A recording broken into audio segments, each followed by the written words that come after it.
Audio Jungle.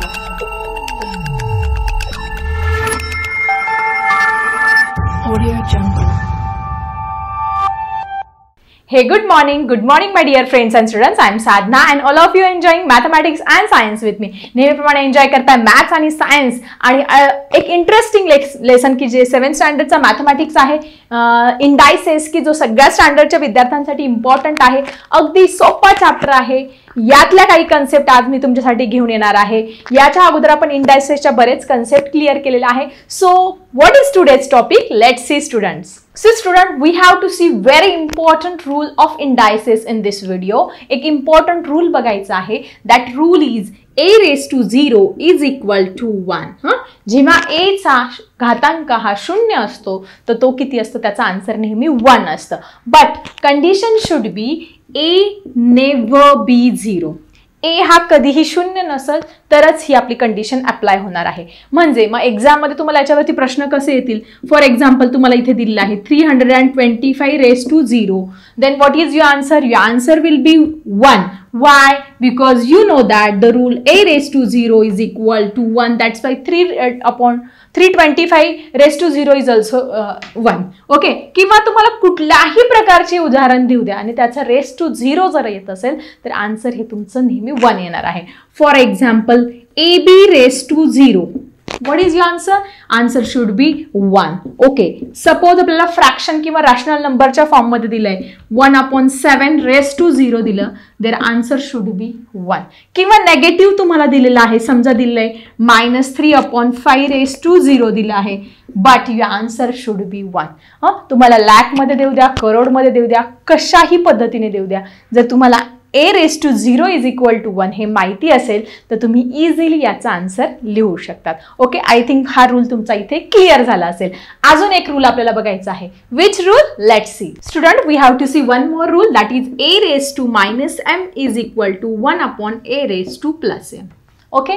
ज्यावेळेस तुम्हाला पेपरमध्ये असं दिलेलं असेल, एखादी संख्या दिलेली असेल, त्याचा रेस -m हा घातांक दिलेला असेल, तो आपण काय करणार आहोत? प्लस करणार आहोत.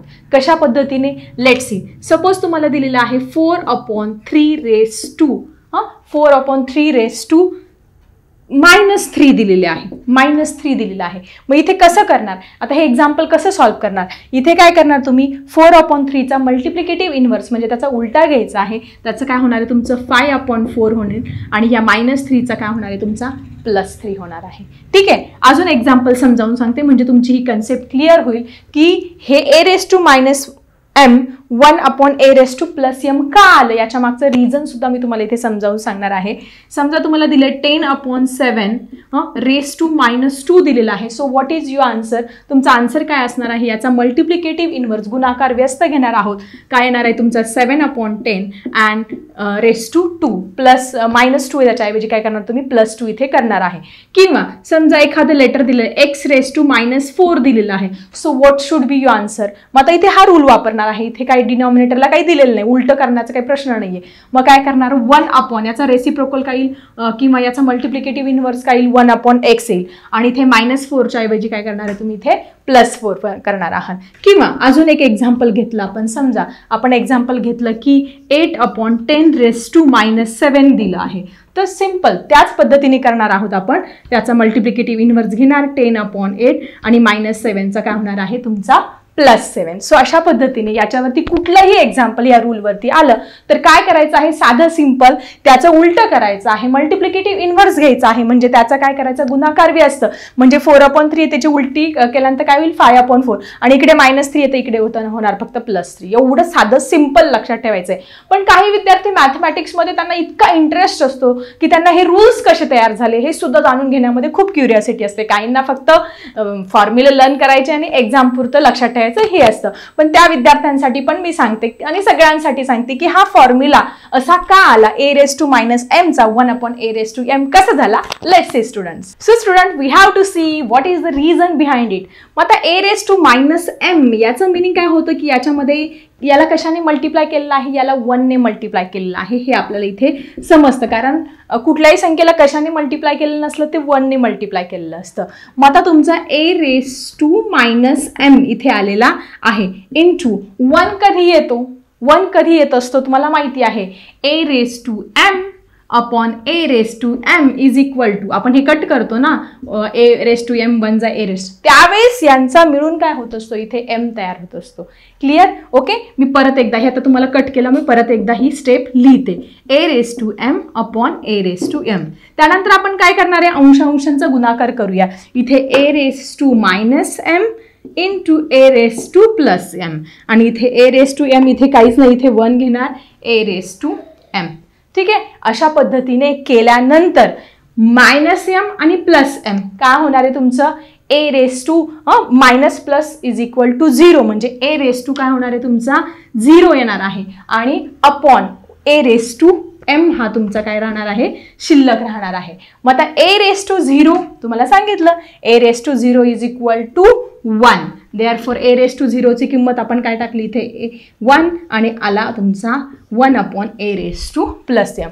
हे उत्तर कसं आलं समजलं तुम्हाला, हा a raised to minus m होता, त्याचा a raised to plus m का आला, तर त्याला आपण 1 ने मल्टिप्लाय केलं, 1 ने मल्टिप्लाय केल्यानंतर 1 कसा आला, a raised to m upon a raised to m. त्यानंतर आपण अंशांचा गुणाकार केला अशा पद्धतीने a raised to m into a raised to m. त्यानंतर छेदांचा गुणाकार केला a raised to m, आणि प्लस मायनस बिकम काय होतं 0. देअरफॉर a raised to 0 हा तसाचा तसा लिहिला, a raised to 0 is equal to 1 तुम्हाला सगळ्यांना माहिती आहे, आणि a raised to m आपण अशा पद्धतीने लिहिला. अशा पद्धतीने हा फॉर्म्युला इथे तयार झालेला आहे. हे आहे याचं रिझन. ओके, आय थिंक सगळ्यांना हे क्लिअर झालं असेल. So student, let's see the next topic. Student, अजून एक मॅजिक आहे, अजून एक रूल आहे, तो तुम्हाला समजावून सांगते. समजा तुम्हाला दिलं आहे -1 raised to 6, म्हणजे -1चा आपल्याला 6 टाइम्स मल्टिप्लाय करायचे. तर चला पटापट लिहून घेऊया. -1 इंटू -1 किती लिहिणार आहोत आपण, how many times, we are writing it 6 times. Okay, 1 2 3 4 5 6 times लिहिलं. त्याच्यानंतर तुम्हाला माहिती आहे मॅथमॅटिक्स मधला रूल, -1 इंटू -1 काय होणार आहे तुमचं +1 होणार आहे. परत दुसरी आपण पेअर घेऊया, -1 इंटू -1 इट इज ऑल्सो 1. त्यानंतर तिसरी पेअर घेतली, -1 इंटू -1 इट इज ऑल्सो 1. मग 1 into 1 into 1 is equal to 1. मग आता इथे एक रूल तयार होतोय, that is if -1 raised to m it is equal to 1. म्हणजे हा जो आहे हा इवन नंबर म्हणजे समसंख्या येत असेल तर -1 अपॉन raised to m कुठलीही असो, मग 6च्या ऐवजी 8 आले, 10 आले, 12 आले, 14 आले, किंवा समजा -5 इंटू 12 आले, तर याचा आन्सर काय येणार आहे तुमचं प्लस येणार आहे. हा इथे एक रूल तयार होतोय. If m is any even number then -1 upon m raised to m raised is equal to 1. अशा पद्धतीने हा एक रूल तयार होतो. आता याच्याच अपोजिट आपण इथे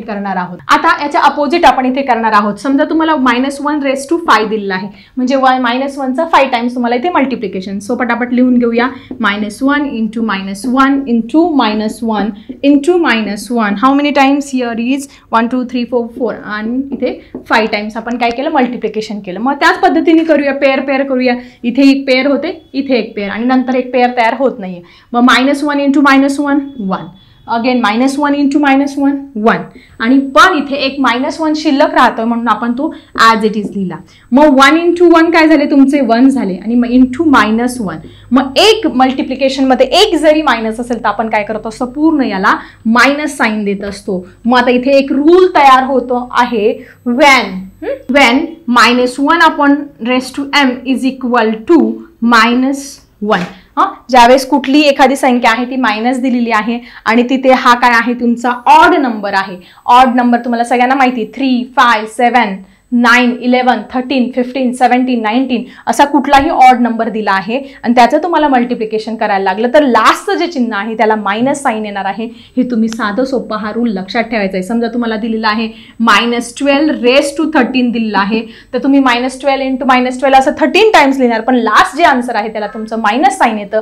हे तुम्ही लक्षात ठेवायचं. हे 2 रूल्स की ज्यावेळेस इव्हन नंबर असेल तर 6 8 10 त्यावेळेस काय होतं आन्सर प्लसमध्ये येतं, आणि ज्यावेळेस ऑड नंबर असेल तर त्यावेळेस त्यावेळेस काय होतं, आन्सर मायनसमध्ये येत असतं. म्हणजे इंडेक्स घातांक जर तुमचा इवन म्हणजे समसंख्या असेल तर तुमचं धन उत्तर येणार, आणि घातांक जर तुमची विषम संख्या म्हणजे ऑड नंबर असेल तर तुमचं उत्तर हे नेहमी निगेटिव्ह म्हणजे ऋण संख्या येणार आहे. सो आय थिंक हे रूल सगळे तुमचे क्लिअर झाले असेल. So student, let's see today's. So student, this is your practice set 28 मधला आपण क्वेश्चन नंबर 1 जो आहे तो अगोदरच्या व्हिडिओमध्ये क्लिअर केलेला आहे. Now we have to see the question number 2, find the value in the practice set 28. आता आपण रूल्स शिकलेलो आहोत, त्या रूल्सच्या आधारित हे काही क्वेश्चन आहे, म्हणून मी पहिले तुम्हाला रूल्स समजावून सांगितले, डिटेल्समध्ये सांगितले, म्हणजे तुम्हाला हे प्रश्न सोडवताना काही अडचणी येणार नाहीये. So what is our first question, let's C.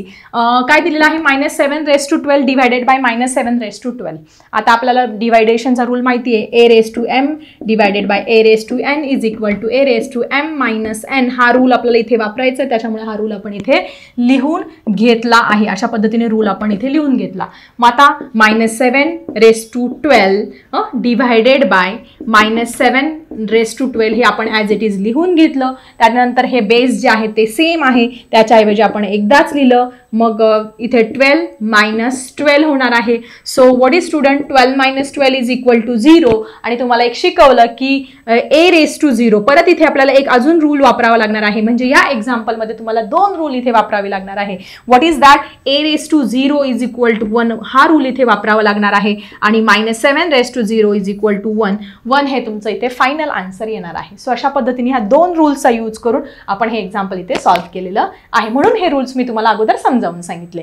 आता पुढचं एक्झाम्पल समजावून घेऊया. सेम इथे आपल्याला कोणता रूल वापरणार आहोत, डिवायडेशन दिलेला आहे, म्हणजे डिवायडेशनचा rule a⁻m divided by a⁻n is equal to a⁻m-n. We have to use this rule here. आपण हा रूल वापरणार आहोत. Therefore 7^5 divided by 7^3. त्यानंतर हा बेस सेम आहे म्हणून आपण 7 एकदाच लिहिलं. 5 - 3 केलं. So 5 - 3 5 - 3 is equal to 2. 7^2 is the answer. कधी कधी कॉम्पिटेटिव्ह एक्झाममध्ये एक वेगळा आन्सर पण दिलेला आहे. व्हॉट इज 7^2 म्हणजे 7चा 2 टाइम्स मल्टिप्लिकेशन. मग याच्याऐवजी हे आन्सर सुद्धा दिलेलं असणार आहे, पण तुमच्या स्कूल एक्झाममध्ये हे तुमचं आन्सर राईट आहे. किंवा 7 7 जा 49. 7^2 म्हणजे 7चा 2 वेळा गुणाकार करायचा, सिंपल. सो 7 7 जा 49. This is your answer. Okay, let's see the next example. आता नेक्स्ट एक्झाम्पलमध्ये डिवायडेशन आहे, म्हणजे आपला रूल कुठला आहे, सेम रूल, डिवायडेशनचा रूल आपण इथे परत तुम्ही एकदा लिहून घेणार आहे. हा रूल आता मी लिहित नाही, तुम्ही तुमच्या नोटबुकमध्ये लिहा. ठीक आहे. सो इथे 4/5^3 -2 येणार आहे, आणि मग काय येणार, 4/5 3 मधून 2 गेला 1^1 आपण काही लिहित नाही. So 4/5 is your final answer. आता लास्ट जे एक्झाम्पल आहे ते तुम्हाला मी रूल समजावून सांगते, आणि रूल समजावल्यानंतर आन्सर काय येणार आहे ते मात्र तुम्ही मला लिहायचं आहे कमेंट बॉक्समध्ये. इथे आपण रूल वापरणार आहोत डिवायडेशनचा, which rule, a⁻m divided by a⁻n is equal to a⁻m-n. हा रूल आपण इथे वापरणार आहोत. तुम्हाला एक स्टेप पण सांगते, 4 मग 4 इथे काय 7 - 5 and what is your final answer. तुम्ही ते फायनल आन्सर मला लिहायचं आहे कमेंट बॉक्समध्ये. This is homework for you. So I think practice set 28 आणि जे रूल्स आहेत ते तुमचे इथे क्लिअर झाले असेल. अशाच इंटरेस्टिंग टॉपिकसह भेटूया नेक्स्ट व्हिडिओमध्ये. व्हिडिओ जर आवडत असेल, तुम्हाला फायदा होत असेल तर लाईक करायला विसरू नका. चॅनलवरती नवीन असेल तर सबस्क्राईबही करा, बेल आयकॉन प्रेस करा, आणि बघत रहा, शिकत रहा mathematics and science with D as digital school. Bye students.